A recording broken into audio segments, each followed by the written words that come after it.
नमस्कार साथियों, मैं हूं अमित सिंह।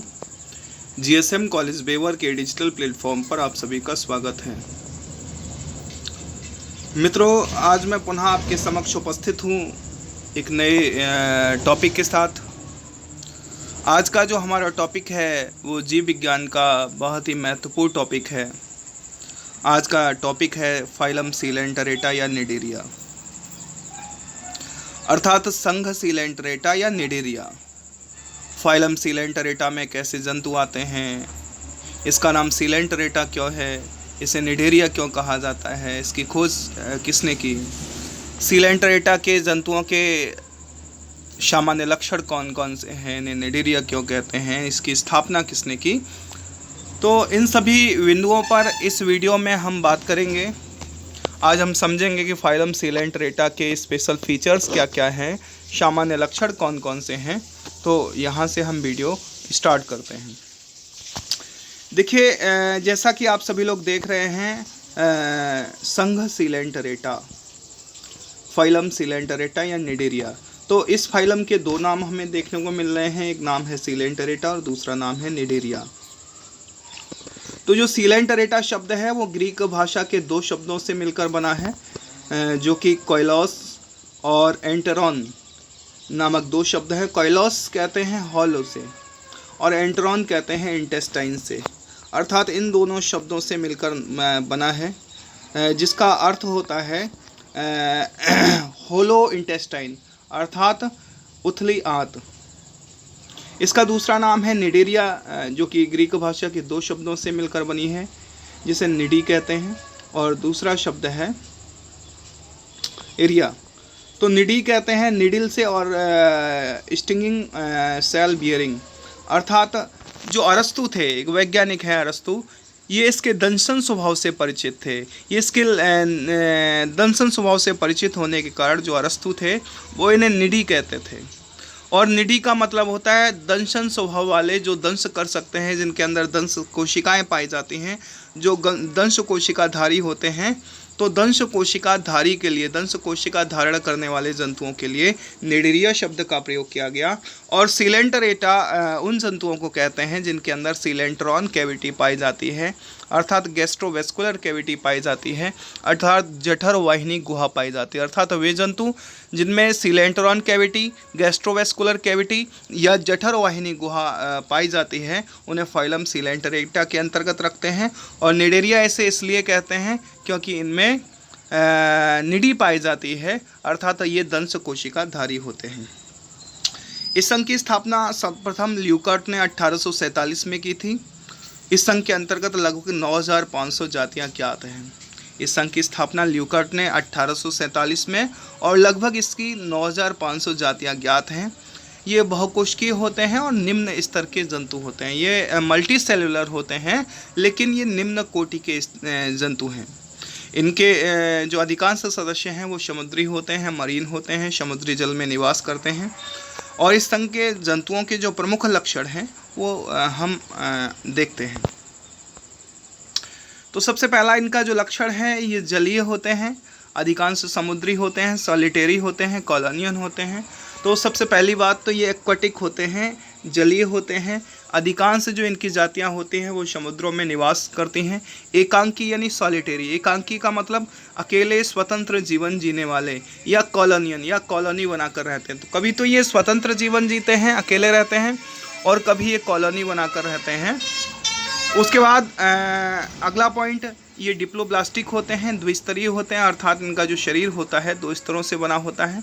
शरीर का जो बाह्य स्तर होता है वो एक्टोडर्म कहलाता है, तथा शरीर का जो भीतरी स्तर होता है वो एंडोडर्म या गैस्ट्रोडर्मिस कहलाता है। तो द्विस्तरीय होते हैं, शरीर में दो स्तर पाए जाते हैं, बाहरी स्तर को एक्टोडर्म कहते हैं और भीतरी स्तर को एंडोडर्म या गैस्ट्रोडर्मिस कहते हैं। दोनों स्तरों के बीच में अकोशिकीय मीसोग्लिया होता है। शरीर की कोशिकाएं ऊतक स्तर पर व्यवस्थित होती हैं, शरीर की कोशिकाएं ऊतक स्तर पर व्यवस्थित होती हैं।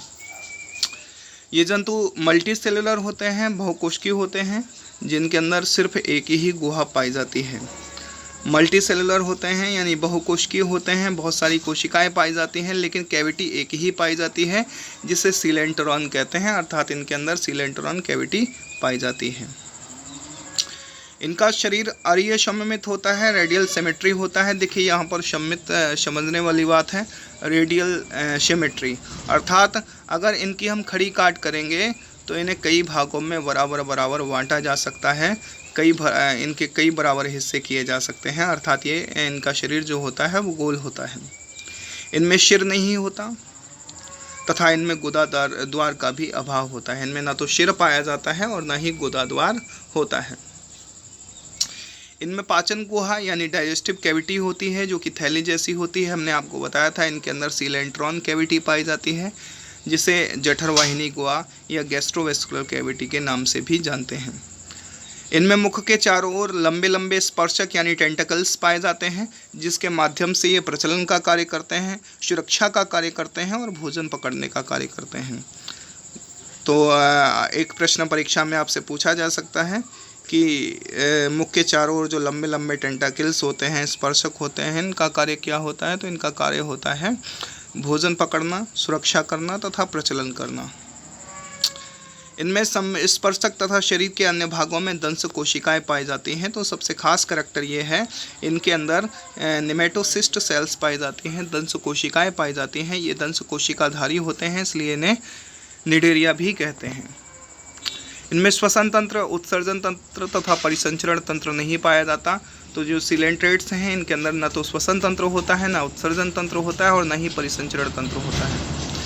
इनमें जो तंत्रिका कोशिकाओं की शाखाएं आपस में मिलकर तंत्रिकाओं का जाल बनाती हैं, अर्थात नर्वस सिस्टम तो होता है लेकिन जो नर्व सेल्स की शाखाएं आपस में मिलकर तंत्रिकाओं का जाल बनाती हैं। इनमें नेत्रबिंदु या स्ट्रेटोसिस्ट पाए जाते हैं। आपसे पूछा जा सकता है परीक्षाओं में कि इनमें जो आई स्पॉट होता है उसे किस नाम से जानते हैं? तो आई स्पॉट को इनमें स्ट्रेटोसिस्ट के नाम से जानते हैं। पॉलीपॉइड चूनेदार अस्थि का निर्माण करते हैं जिसे कोरल कहते हैं। आपसे एक परीक्षा में प्रश्न पूछा जा सकता है कि किस संघ के जंतु समुद्र में कोरल रीफ्स का निर्माण करते हैं? कोरल रीफ्स कौन से संघ के जंतु बनाते हैं? तो आप लिखेंगे सीलेंट्रेट्स पॉलीपॉइड या चूनेदार अस्थि का निर्माण करते हैं जो कि समुद्र में कोरल रीफ्स के नाम से इकट्ठी हो जाती हैं या इन्हें कोरल रीफ्स के नाम से जानते हैं। इनके जीवन चक्र में अल्टरनेशन ऑफ जनरेशन पाया जाता है यानी पीढ़ी एकांतरण पाया जाता है या मेटाजेनेसिस पाया जाता है, अर्थात ये दो प्रकार के होते हैं, पॉलीप्लाइड और मेड्यूसॉइड। अर्थात अल्टरनेशन ऑफ जनरेशन इनके जीवन चक्र में पाया जाता है। एक बार इनकी पॉलीपॉइड जनरेशन आती है, उसके बाद मेड्यूसॉइड जनरेशन आती है। इनमें जो प्रजनन होता है, रिप्रोडक्शन होता है, वह सेक्सुअल टाइप का और होता है, वर्डिंग के द्वारा होता है। और सेक्सुअल टाइप के रिप्रोडक्शन में गैमीट्स होते हैं यानी युग्मकों के द्वारा इनमें लैंगिक जनन पाया जाता है। सीलेंट्रेट्स में जो लार्वा पाया जाता है उसे प्लेनुला लार्वा के नाम से जानते हैं। किस नाम से जानते हैं? प्लेन्युला लार्वा के नाम से जानते हैं। परीक्षा में आपसे प्रश्न पूछा जा सकता है कि प्लेनुला लार्वा किस संघ से संबंधित है? तो प्लेनुला लार्वा सीलेंटरेटा से संबंधित है। इनकी कोशिकाओं में स्थायी श्रम विभाजन यानी डिवीजन ऑफ लेबर पाया जाता है। ये भी परीक्षा में प्रश्न पूछा जाता है, डिवीजन ऑफ लेबर किस में पाया जाता है?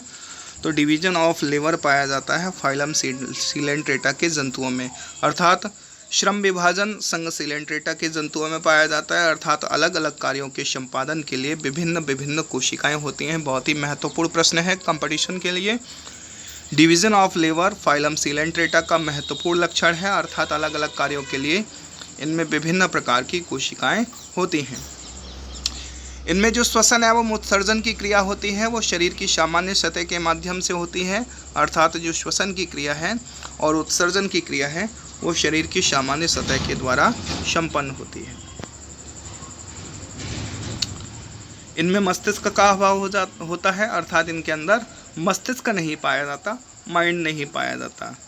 एग्जाम्पल्स की बात करते हैं, इसमें आता है हाइड्रा, इसमें आता है Physalia, Obelia, Aurelia, sea anemone, Fungia, मिड्रा, पेनेंट्यूला, गर्गोनिया आदि।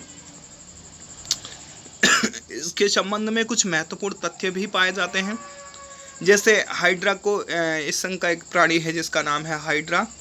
तो हाइड्रा में इमॉर्टलिटी का गुण पाया जाता है, अमरत्व का गुण पाया जाता है, क्योंकि ये बडिंग के द्वारा अपने ही शरीर से संतानें पैदा करता रहता है, अर्थात वही शरीर विभाजित होकर दो अलग अलग जीवधारियों में बंट जाता है। ऑरेलिया को सामान्य भाषा में या साधारणतः जेलीफिश कहा जाता है। मीशोग्लिया अधिक विकसित होने के कारण ऑरेलिया के शरीर काफ़ी मोटा जेली जैसा लगने लगता है, इसलिए जो ऑरेलिया होती है उसे हम जेलीफिश के नाम से भी जानते हैं।